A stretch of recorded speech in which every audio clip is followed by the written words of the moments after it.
सोलापूर धुळे राष्ट्रीय महामार्गावर पेट्रोलचा टँकर उलटल्यानं मोठा स्फोट। बीडच्या मांजरसुंबा घाटातल्या रस्त्यावर आगीचे लोळ।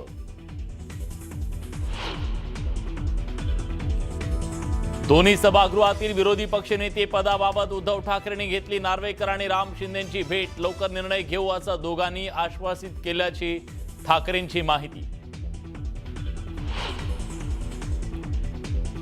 वेगळ्या विदर्भाबाबत मुख्यमंत्र्यांच्या शेजारी बसणाऱ्यांची भूमिका काय? उद्धव ठाकरेंचा एकनाथ शिंदेंना टोला।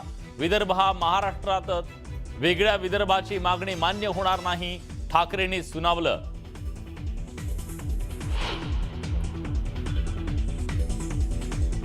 आता सभागृहात आमदार उपस्थित असताना मंत्री आगाने तर बिबट सोडा त्याच्यावर। सभागृहात मंत्री उपस्थित नसल्यानं भाजपचे नेते सुधीर मुनगंटीवार भडकले।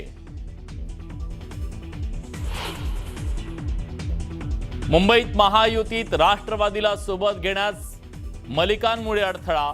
मलिकांच्या नेतृत्वाखालील राष्ट्रवादी सोबत आम्ही कोणती युती करणार नाही। मलिकांच्या नावाला तीव्र विरोधाच्या भूमिकेवर भाजप ठाम। तपोवन परिसरातील वृक्षतोडीला हरित लवादाची स्थगिती। तपोवन परिसरातील एकही वृक्ष तोडू नये आणि वृक्षतोडीबाबतचा अहवाल तात्काळ सादर करण्याचे आदेश। 2027 मध्ये देशात 2 टप्प्यात होणार जनगणना। जनगणनेसाठी 11,718 कोटींचं बजेट मंजूर।